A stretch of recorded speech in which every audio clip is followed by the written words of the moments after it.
దేవునికి మహిమ కలుగును గాక. ప్రభు పేరట మీ అందరికి వందనాలు, శుభాలు, మరణాత.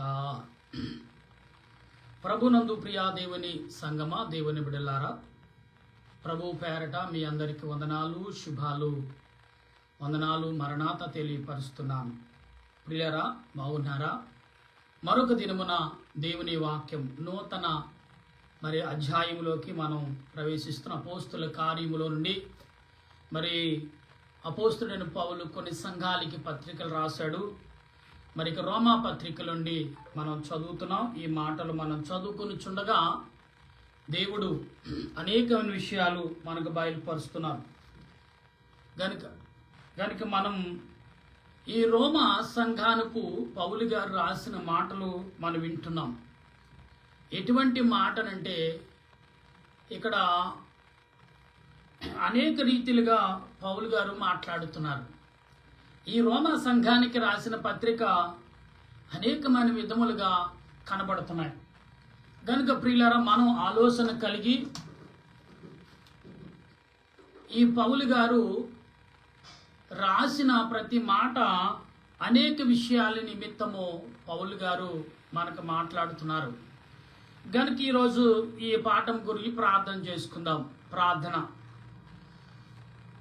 సర్వోన్నతుడా, సర్వాధికారి, సర్వ సృష్టికర్తమైన మా తండ్రి, నీ కొందనాలు, స్తుతులు, స్తోత్రాలు చెల్లిస్తూ సమయంలో ప్రభా అపోస్తుడైన పౌలు రోమా సంఘానికి రోమా పత్రికలో మాటలు ఈ రోజున నీ దాసుడిని నేను మాట్లాడటకు వివరించుటకు సిద్ధపడి నన్ను నా తలంపులు మరుగు చేసి ప్రభా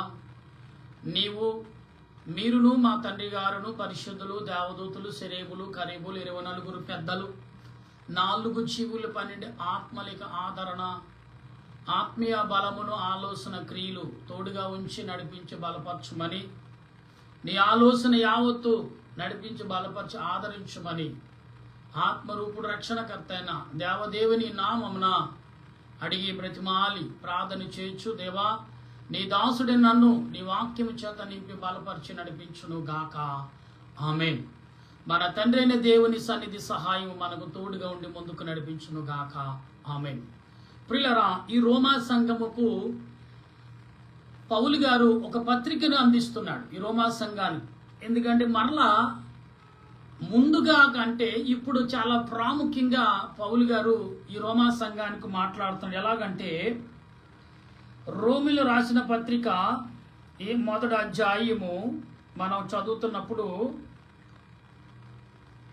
యేసుక్రీస్తు దాసుడును అపోస్తులుగాను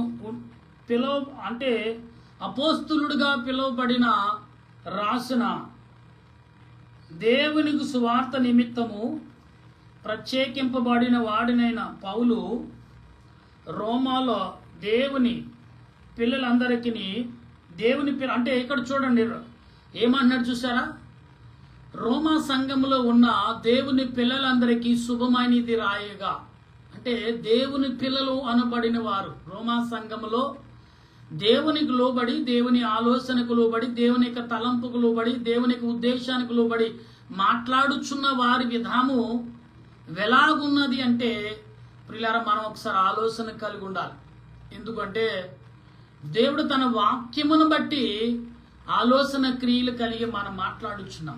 కాబట్టి ఈ రోజున ఆత్మ తలంపులు కలిగి మనం ప్రార్థిస్తున్నామా, ఆలోచన సంబంధమైన క్రియలు కలిగి ఉన్నామా అనే విషయాన్ని మనం కలిగి ఉండాలి ప్రియులారా. ఎందుకు అంటే దేవుడు తన వాక్యమును బట్టి పౌలు గారు ఈ సంఘాలకు ఎందుకు హెచ్చరికలు ఇస్తున్నాడు. కొన్ని సంఘాలలో అనేకమైన సూచక్రియలు ఉన్నప్పటికీ పౌలు గారు చెప్పే ప్రతి మాట ఈరోజు ప్రతి వారు వినగలిగి ఉండాలి. వినాలి, తప్పదండి. ఎందుకంటే వినకపోతే ఒక సామెత ఉంది, వినకపోతే చెడుదురా అన్నారు పెద్దలైన వారు. వినాలి. ప్రతి మాట ఆత్మ సంబంధంగా విన్నప్పుడు దేవుడు తన క్రియల ద్వారా నిన్ను నన్ను బలపరిచేవాడుగా ఉన్నాడు అనే విషయాన్ని మనం వినాలి. అందుకే వినకపోతే చెడిన వారు అవుతాం. కాబట్టి వాక్యమును శ్రద్ధ కలిగి వినాలి. అప్పుడు ఇక్కడ పిలువబడిన వారికి అందరికీ శుభమని చెప్పి రాయినిది మన తండ్రి అయిన దేవుడి నుండి ప్రభువైన యేసు క్రీస్తు నుండి కృపా సమాధానమును మీకు కలుగునుగాక. దేవుడు తన కుమారుడును మన ప్రభువైన యేసు క్రీస్తు విషయమున ఆ సువార్తను ఇక్కడ ఏమన్నాడండి, మన ప్రభువైన యేసు క్రీస్తు నామమున అంటే ఆ సువార్తను ప్రభువైన యేసు క్రీస్తు నామమున సువార్త ఇక్కడ అండర్లైన్ చేసుకోవాలి. మనం ఎవరి నిమిత్తం ప్రకటన చేస్తాడు? యేసు క్రీస్తు ప్రభు నిమిత్తమే. అంటే ఇక్కడ విన్నవారు ప్రభుతో జీవిస్తారనే ఈ వాక్య యొక్క సారాంశం. ఈ మాట యొక్క సారాంశం ఏంటంటే, ఈ సువార్త నువ్వు ఎప్పుడైతే వింటున్నావో నువ్వు ప్రభుతో జీవిస్తావు. ఈ సువార్త ఎందుకు ప్రకటించబడుతుందంటే, ఈ పాపలోకంలో జీవించకుండా పరలోక రాజ్యంలో చేరటకి ఈ సువార్త. అంతే తప్ప ఏదో ప్రకటించాలని మేము ప్రకటించట్లేదు. ఈ లోకములో పాప జీవితం నుండి, ఈ రోత జీవితం నుండి, ఈ దరిద్ర జీవితం నుండి, ఈ యొక్క దౌర్భాగ్యమైన జీవితం నుండి విముక్తి పొంది ప్రభుతో జీవించుటకు. అక్కడ చీకటి ఉండదు, ఏమండి పళ్ళు కొరుకుట ఉండవు, భయం ఉండదు, ఆకలి ఉండదు, ఏమండి చింత ఉండదు, చివుకు ఉండదు. అక్కడ నిత్యము ఆనందమే, నిత్యము సంతోషమే. ఏమంటే మీరు చూసొచ్చారంటే లేఖనము ద్వారా దేవుడు చెప్పుచున్న మాటలు ఇది నిజము కాబట్టి ముమ్మారు ప్రకటన. ఇవాళ చాలా మంది కొన్ని గ్రంథాలు రాశారు. నిజమని రాసిన గ్రంథాలు మరి కాలముతో పాటు మరుగైపోతూనే ఉన్నాయి. కాలముతో పాటు అవి కూడా ప్రయాణమై ఏమవుతున్నాయి తెలియదు. కానీ ఈ గ్రంథము ఆదిలో నుంచి ప్రారంభమైంది. ఇప్పుడు కూడా ఇంకా కాలముతో పాటు ఇదేమవుతుందంటే ప్రకటించబడుతుంది. దేవుని రాకడ వచ్చే వరకు కూడా ఈ గ్రంథము మరుగు చేయబడదు. ఎవరి వల్ల, ఏ నరుడు వల్ల కూడా ఈ గ్రంథము మరుగు చేయబడదు. దేవుడు తనంతట తానుగా మరుగు చేస్తేనే తప్ప ఈ గ్రంథం మరుగు చేయబడదు. పౌలు గారు అలా చెప్తున్నాడు. యేసుక్రీస్తు నామమున అన్నాడు, అంటే ప్రభు నామమునే మాత్రం తప్ప నా విషయం ఏమి లేదని కొండ బదలు కొట్టినట్టు చెప్తున్నాడు. ఇక్కడ ఏమంటున్నాడు, మరలా తన ప్రవక్తల ద్వారా ముందు వాగ్దానము చేసి యేసుక్రీస్తు శరీరమును బట్టి దావీదు సంతానముగాను మృతుల నుండి పునరుద్ధానుడైన పరిశుద్ధమైన ఆత్మను బట్టి దేవుని కుమారుడుగాను ప్రభావంతోనూ నిరూపింపబడిను. ఈయన నామము నిమిత్తము సమస్తములో జనులు విశ్వాసమునకు విధేయతులగునట్లు ఈయన ద్వారా మేము కృపను అపోస్తలును పొందితిమి. మీరును వారిని ఉన్నవారే యేసుక్రీస్తు యేసుక్రీస్తుగా ఉండుటకు పిలువబడి ఉన్నారు. ప్రియులారా, మీ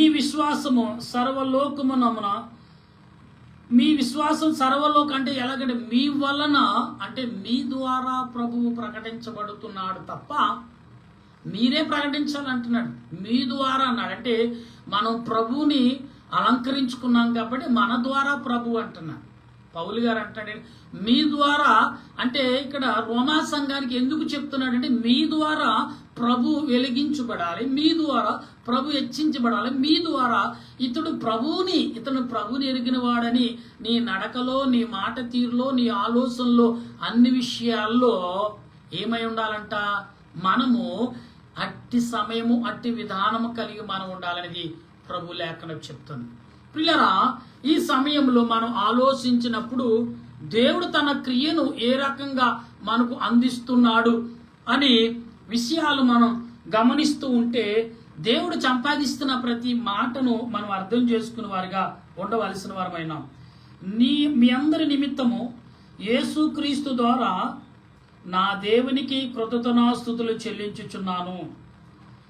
ఇప్పుడేలాగో ఆటంకముల లేకుండా మీ యొద్దకు వచ్చుటకు దేవుని చిత్తము వలన నాకు వేలు కలుగునేమో అని నా ప్రార్థనల యందును ఎల్లప్పుడూ ఆయనను బ్రతిమాలుకొనుచుంటూ మిమ్మల్ని గూర్చి ఎడతెగక జ్ఞాపకము చేసుకొనుచున్నాను.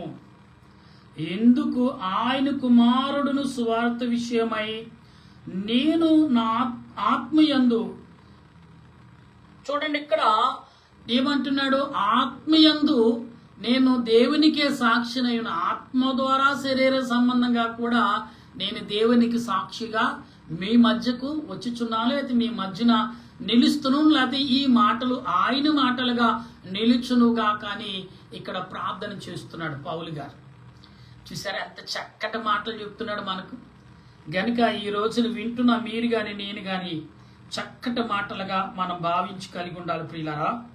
మీరు స్థిరపడవలనని, అనగా నీకును నాకును కలిగి ఉన్న విశ్వాసము చేత, అనగా మనము ఒక్కరు విశ్వాసము చేతను ఒకరమును ఆదరణ పొందవలనని, ఆత్మ సంబంధమైన కృపావరము ఏదైనను మీకిచ్చుటకు మిమ్మల్ని చూడవలనని మిగులు ఆపేక్షము కలిగి కాక్షించుచున్న సహోదరులారా, నేను ఇతరులైన అన్యజనులను మన పొందునట్లు మీలో కూడా బలమైన ఏదైనా ఉండవలనని ఇక్కడ పలుకుతున్న మాటలు. మరి పర్యాయములు మీ యొద్దకు రానుద్దేశించి కానీ ఇదివరకు ఆటంకపరచబడితేని ఇది మీకు తెలియట ఇష్టమలేదు. మీకు ఇటు విషయాలు తెలియట నాకు ఇష్టమలేదు.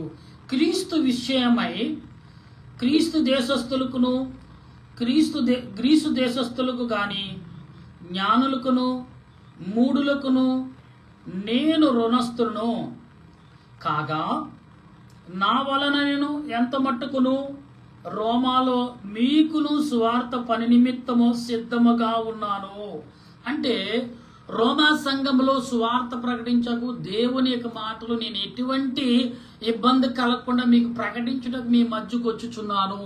దేవుడే ఈ రకమైన క్రియలు ప్రకటించమంటున్నాడు, ఈ రకంగా మీతో మాట్లాడమంటున్నాడు, ఈ రకంగా మిమ్మల్ని ఉపదేశించమన్నాడు, మీరు ఈ రకమైన జ్ఞానాన్ని మీకు బోధించమంటున్నాడు, ఈ రకమైన ఆలోచనతో కూడిన మాటలు మీకు ప్రకటించి వివరించి దానిని మీకు నెరవేర్చగల శక్తిని కలిగజేసినట్టుగా ప్రార్థన చేయమని మరి ప్రభు పంపుతున్నాడనే రీతిలో పౌలు గారు మాట్లాడుతున్నారు. నా ప్రియమైన దేవుని సంగమా, దేవుని బిడ్డలారా, ప్రియులారా, ఈరోజు నీవు గాని నేను గాని మాట్లాడుచున్న ప్రతి మాట ఆత్మ సంబంధమైన మాటలే తప్ప అపవాది సంబంధ మాటలుగా మనకున్నాయేమో ఒక్కసారి ఆలోచించుకోండి. ఎందుకంటే దేవుడు దేని నిమిత్తం మాట్లాడుచున్నాడు, దేవుడు ఎందు నిమిత్తం మాట్లాడుచున్నాడు, అసలు దేని నిమిత్తం మాట్లాడవలసిన అవసరం వచ్చింది ఆయనకి, ఇది మాత్రం బాగా మనం భావించాలి ప్రియులారా. ఎందుకు అంటే ఆత్మ సంబంధమైన తలంపులను కలలను కలలేక భావమును ఎరుగున వారిగా మనం ఉన్నామా?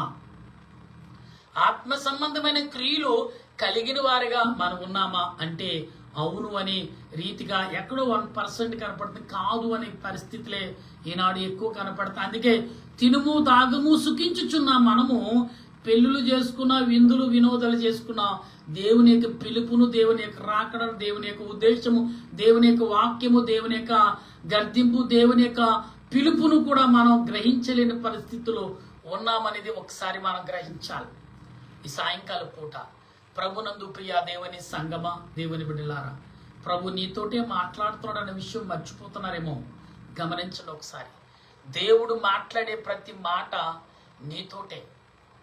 నీతోటే కుమారుడా కుమార్తె, నాతోటి కాదు, మీతోటే మాట్లాడుచున్నాడు. ఆయన మాట్లాడే ప్రతి మాట పౌలు గారు చెప్తున్నారు కదా, ప్రభు సంబంధమైన నిమిత్తమైన మాటలు తప్ప నా సొంత మాటలే కాదు అంటున్నాడు. అంటే దేవుడు ఏదో నీకు చెప్పబోతున్నాడు ఈ కడవరి దినాల్లో, దేవుడు ఏదో బయలుపరచబోతున్నాడు. దేవుడు ఈ కడవరి దినాల్లో మన పరిస్థితులు, మన స్థితిగతులు దిగజారుతున్నాయి, నశించిపోతున్నాం మనం అనే స్థితులు కూడా మనం సాపకింద నీళ్ళు వరే అపవాదిగడ మన మీద పొంచి ఉంటున్నాడు, వాడు గుర్రుమని చూస్తున్నాడు. అంటే కొనుకగా నిద్రపోక దేవుడు కాపాడుతూ వచ్చుచున్నా గాని వాడిని ఎదిరించే శక్తి కలిగి ఉండి కూడా మనం ఎదిరించలేని పరిస్థితిలో ఈనాడు ఉన్నామనేది గమనించాలి. నా ప్రియమైన ప్రియులారా, దేవుని సంగమా, ఒక్కసారి పౌలు గారు చెప్పే ప్రతి మాటను మనం ఆలోచనలోకి తీసుకోవాలి. ఎందుకంటే పౌలు గారు ఎందుకు ఈ మాటలన్నీ ప్రకటిస్తున్నాడు అని ఇంకొక వచనము చదువుకున్న తర్వాత మనము రేపుడు ఉదయ కాలంలో కొన్ని పాఠములు కూడా చదువుకుందాం. ఇక పౌలు గారు అందుగూర్చి నేను సిగ్గుపడిన వాడిని కాను, ఏలయనగా నమ్మి ప్రతివానికి మొదట యూదునికి గ్రీసు దేశస్థునికిను కూడా రక్షణ కలగజేయుటకు అది దేవుని శక్తి అయి ఉన్నది. ఎందుకనగా నీతిమంతుడు విశ్వాసం వలము, ఇక్కడ ఏమాట ఎందుకనగా నీతిమంతుడు విశ్వాసం మూలంగానే జీవించబడునని రాయబడిన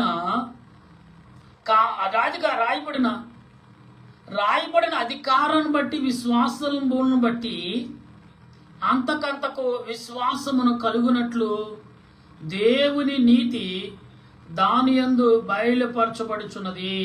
అంటే దేవుడు తన ఆలోచన క్రియలన్నీ కూడా నీకు నాకు బయలుపరచబోతున్నాడు. సుమారు మనం మొదటి నుండి ఈ యొక్క రోమాపత్రిక మొదటి నుంచి మరి 17 వచనాలు మనం చదువుకున్నాం. పిల్లరా, ఒక్కొక్క అధ్యాయము 2 ప్రసంగాలుగా మీకు వివరిస్తున్నాను. ఎందుకంటే 32 వచనాలు ఉన్నాయి. రేపు మార్నింగ్ ఉదయకాలం ఎక్కువ వివరణ చేస్తాను. ఈ పౌలు గారు ఈ రోమా సంఘానికి ఎందుకు ప్రకటన చేస్తున్నాడు? అసలు ప్రకటన ఆయన ఎందుకు చేయాలి అంటే ఆయన కొంతమందిని ఏర్పరిచాడు, కొన్ని రకాలుగా సిద్ధపరిచాడు. అందుబట్టి ఆయన ఈ రీతిగా ప్రకటన చేస్తున్నాడు. నా ప్రియమైన దేవుని సంగమా, దేవుని బిడ్డలారా, ఈ ఉదయ కాలం నుండి ఇప్పుడు వరకు అనేక రీతిలుగా మనం ప్రయాణం చేస్తాం. ప్రార్థన చేసుకున్న వారు, వ్యాపారాలు చేసుకున్న వారు, అనేక రకాలుగా ఆలోచిస్తూ ముందుకు సాగిన వారు, అనేక తలంపులతో మీరు జీవించారు, నడిచారు, నిలబడ్డారు, నడిచారు. అయితే ఇక్కడ దేవుని కృప వలన ఎంతవరకు మనం జీవిస్తున్నాం, దేవుని నీడలో ఎంతవరకు మనం ప్రయాణం చేస్తున్నాం. లేఖనం చెప్తుంది ఏంటంటే ఆత్మ సంబంధమైన నీవు జీవిస్తున్నావా, లేదా అపవాది సంబంధంగా నువ్వు జీవిస్తున్నావా? అవునండి, ఇవాళ ఖండించకపోతే కష్టం అండి. ఇవాళ చూడండి, ఇతర దేశాల్లో నేను వీడియోలు అప్పుడప్పుడు చూస్తూ ఉంటాను. ప్రియులారా, ఇవాళ పిల్లలను వాక్యాలు చెప్పి వాక్యాల ద్వారా బలపరచి చిన్న బిడ్డని నుండి వాక్యముతో పెంచకపోతే అపవాది చేతుకు ఎంత వేగంగా చేతులు పడిపోతున్నారో తల్లిదండ్రులు గ్రహించలేకపోతే నష్టపోయేది మనమే. ఎందుకంటే ఎంత కన్నీరు కార్చిన వ్యర్థం అండి. అది మనకు సామెత ఉందిగా తెలుగులో, తెలుగు భాషలో ఏ సామెత అంటే మరి మొక్కై వంగనది మానయ్య వంగున అన్నారు. నిజమే కదా. మొక్కగా ఉన్నప్పుడు దేవుడి మాటలు నేను చాలాసార్లు చెప్తాను. శిశువుగా 4 నెలలు 5వ నెల వచ్చినప్పటికీ ఆ తల్లి తీసుకోవచ్చిన జాగ్రత్తలన్నీ కూడా ఆ 3 నెలల్లో చాలా జాగ్రత్తలు తీసుకోవాలి. మాట్లాడటంలో కానీ, ఆవిడ ఆలోచించడంలో కానీ, ఆమె చేసే పనుల విషయంలో చాలా జాగ్రత్తగా ఆ బిడ్డ మీద లోపడున్న కడుపులో శిశువు ఎదుగుతున్న ఆ శిశువు మీద నా ఆలోచన తలంపులు పడుతున్నాయని ఏ తల్లి, ఏ తండ్రి, ఏ కుటుంబం గ్రహించగలుగుతుందో ఆ కుటుంబం దేవుని బిడ్డలుగా జీవించగలుగుతారు. అది ఎవరు గ్రహించకుండా ఏమైతే ఉందిలే బయట సిరాకులను నెట్టుకొచ్చి ఇంట్లో చూపించడం, లేకపోతే అరవటం, కేకలు వేయటం చేస్తే బయటకు వచ్చిన వాడు అదే పరిస్థితిని ఇక్కడ నడిపిస్తూ ఉంటాడు. అందుకే దేవుడు అంటున్నాడు, ఇలా చాలా మంది ఒక 6-10 సంవత్సరాల వయసు వచ్చిన పిల్లలకి బయట దేశాల్లో వాక్యంతో కట్టుబడి చేసి చాలా మంది పాటలు స్టేజీలు కడుతున్నారు. ఆ పాటలని లేకపోతే డాన్సులని ఇలా కొన్ని ప్రోగ్రాములు పెడుతున్నారు. కానీ ఇప్పుడు ఏంటి ప్రోగ్రాం పెడుతున్నారు తెలుసా? బయట దేశాల్లో వాక్యము ఎవరైతే చెప్తున్నారో వారికి కొన్ని మార్కులు ఇచ్చి కొన్ని వారికి బహుమానాలు ఇస్తున్నారు. తెలిసిన వాక్యము ద్వారా వారిని బలపరచ కళ్ళు మూసుకుని ఒక అధ్యాయం చెప్తారు. వాళ్ళు జడ్జిలుగా కూర్చుంటారు, 3 ఎదురు వాళ్ళు అడుగుతారు. మరి ఆ వాక్యము ఎవరు చెప్తే వాళ్ళకి బెస్ట్ ప్రైజ్ ఇస్తున్నారు, విలువైన ప్రైజులు ఇస్తున్నారు. డబ్బుతో కూడినది, ధనముతో కూడినది ఇస్తున్నారు వాళ్ళ ప్రైజులు. అటువంటి ప్రైజులు ఇవాళ గవర్నమెంట్ కూడా, ఆ దేశాల గవర్నమెంట్, ఆ రాష్ట్రాలు కూడా ప్రోత్సాహపడుతున్నాయి. ఎందుకంటే ఒక్కడి ఎవరైనా దైవభక్తి కలిగి జీవిస్తున్నాడంటే అతడు ఎటువంటి తప్పులు చేయడు. ఎవరైతే భయభక్తులతో ఈ భూమి మీద మనుషులు బ్రతుకుతున్నారో పోలీసులతో పని ఉండదు, గవర్నమెంట్తో పని ఉండదు. చక్కగా వారికి వారే చక్కటి జీవితానికి ముందుకు నడిచి వెళ్ళిపోతారు. చక్కటి జీవితంలో వారు ఎటువంటి తప్పులు చేయరండి. కనుక ఎందుకంటే మొదటి నుండి కూడా మనం దేవుని వాక్యముతో మన బిడ్డలను పెంచామనుకోండి, ఏ తప్పు చేయడు. వాడి జీవితం వాడు చక్కగా మలుచుకుంటారు. ఎవరి జీవితం వారు మలుచుకుంటారు. ఓహో, ఇలా జీవించాలి. దేవుని వాక్యం చెప్తుంది, ఈ భూమి మీద ఒక ప్రయాణం యాత్రలో ఉన్నావు, నీ జీవితం ఇలాగ నేను అమర్చాను, నువ్వు అలాగ జీవించుండు, నువ్వు ఆటోమేటిక్గా డెవలప్ అవుతావు, అనేకులకు మార్గదర్శిగా నువ్వు నడుస్తావని దేవుని వాక్యం చాలా స్పష్టంగా చెప్తుంది. పిల్లలకు సండే స్కూల్లో చెప్పే టీచర్లు కానీ ఎవరైనా గమనించండి ప్రియమైన దేవుని బిడ్డలారా. మీరు సండే స్కూల్ పిల్లలకు చెప్పేదంటే, యేసు ప్రభుతో మాట్లాడితే నీకు ఇది జరుగుతుంది, యేసు ప్రభు మాట్లాడితే నీకు ఇది దొరుకుతుంది అని ఆశ పుట్టించి ప్రభు దగ్గరికి ఈ వాక్యం చదువు, ప్రభు నీతో మాట్లాడతారని చాలా మంది పిల్లలు అవునంట నీ ప్రభు నీతో మాట్లాడతారని ఆశ పుట్టిస్తే, తండ్రి డాడీ నీకు రే హోంవర్క్ చేస్తే డాడీ కేక్ తెస్తాడురా, లేదా వాడికి ఇష్టమైనది తెస్తాడంటే ఎంత సంతోషంగా చేస్తాడు. అంతే సంతోషాన్ని యేసు ప్రభు వాక్యములో కల్పించింటే తల్లిదండ్రులు ఏమి మీరు భారమైన తలకాయలు బాధ కొట్టుకుని వీడి హోంవర్క్ చేయట్లేదు, వీడి చదవట్లేదు, అబ్బో అది చేయట్లేదు ఇది చేయట్లేదని మీరు తల పట్టుకోకండి. పిల్లలకు నేర్పవలసిన విషయాలు బైబిల్ సన్నద్ధులు నేర్పితే బైబిలే నీ బిడ్డకి కావలసిన జ్ఞానం నేర్పుతుంది, నీ బిడ్డకి కావలసిన చదువు నేర్పుతుంది, నీ బిడ్డకి కావలసిన వినయము విధేయత బైబిలే నేర్పుతుంది. నువ్వు ప్రత్యేకంగా ఓ పని గట్టిగా నీ స్కూలుకు పంపించండి. లోక జ్ఞానం కావాలి, కానీ ఈ లోక జ్ఞానం కూడా ఇందులో ఎంత మృదువుగా సంపాదించుకోవాలో, ఎంత బలంగా సంపాదించుకోవాలో, ఎంత శక్తిగా సంపాదించుకోవాలో, ఎంత విలువగా సంపాదించుకుని భూమి మీద ఒక విలువగా అంటే ఉన్న స్థాయి స్థితి కలిగి జీవించాలో బైబిల్ నేర్పుతుంది, చదువు నేర్పుతుంది. చదువుతో పాటు దాన్ని ఏకం చేసుకుంటే ఇంకా గొప్ప స్థితికి వినయం పెరుగుతుంది, విద్య పెరుగుతుంది. ఎవరైనా వెళ్తే అబ్బా ఏమి వినయము కలుగునాడు కుమారుడు, ఏమి వినయము కలిగింది కుమార్తె, అబ్బా ఎటువంటి వారికి జాబు పోతే నేను సిగ్గుపడతాను కాబట్టి సెలెక్ట్ అని రాసేస్తాను. అంటే మీకు ఎక్కడికి వెళ్ళినా ప్రభు నామంలో విజయం జరుగుతుంది. ఎందుకంటే ప్రార్థన ఎప్పుడు ఎలా ప్రార్థన చేయాలో బైబిల్ చెప్తుంది, ఎప్పుడు ఎలా మాట్లాడాలో బైబిల్ చెప్తుంది, ఎప్పుడు ఎలా ఆలోచించాలో బైబిల్ చెప్తుంది, ఎప్పుడు ఎలా రాయాలో బైబిల్ చెప్తుంది, ఎప్పుడు ఎలా నడవాలో బైబిల్ చెప్తుంది, ఎప్పుడు ఎలా ప్రయాణం చేయాలో బైబిల్ చెప్తుంది, ఎప్పుడు ఎలాగ మనం ఆలోచించి మరి మైండ్ను చురుకుతనంగా పెట్టుకోవాలో బైబిల్ చెప్తుంది. అవునండి, ప్రతి దానికి అర్థం బైబిల్. సృష్టికి మూలము బైబిల్, సృష్టికి ఏమండి పరలోకముకు అర్థము కూడా బైబిలే. కొత్త ఆకాశం కొత్త భూమి అనేది కూడా బైబిలే దాని నిర్వచనం ప్రకటిస్తుంది. కానీ ఇలా అపోస్తలుడైన పౌలు గారు రోమా సంఘానికి ఎందుకు ప్రకటిస్తున్నారు? అటువంటి విషయాలు మీ పిల్లలకు మీరు నేర్పండి అని ఒక దృఢమైన నమ్మకంతో ప్రకటన చేస్తున్నాడు. ఈరోజు వింటున్న మీరు నేను అందరము కూడా అటువంటి మాటలు పిల్లలకు నేర్పుతున్నామా? మీరు మళ్ళీ బంగారు వెండు నాకు అది ఇది ఇవ్వాలి, ఆస్తులు అసలు ఇవ్వాల్సిన అవసరం. బైబిల్ ఎప్పుడైతే మీ పిల్లలకు అలవాటు చేశారో నేర్పారో వాళ్ళకి దేవుడి ఎటువంటి సంపాదన నేర్పుతుందంటే బైబిల్లో ఉన్న సంపాదన కలిగిన మనుషులు భూమి మీద ఎవరు లేరు. అంత సంపాదన కలిగిన అంత ధనవంతులు బైబిల్లో ఉన్నారు. ఎస్, వాళ్ళు ఎలా కూడగట్టుకున్నారు ధనాన్ని, వాళ్ళు ఎలాగో ప్రజలకు ఉపయోగపడ్డారు, అన్ని కూడా ఈ బైబిల్ గ్రంథంలో అనేకుల్ని. యోబు గారు మహాధనవంతుడు, ప్రపంచంలో జ్ఞానిని సొలొమోను ఎంత వెండిని సంపాదించాడు, బంగారం సంపాదించాడు, మనకు అంతు చిక్కదు.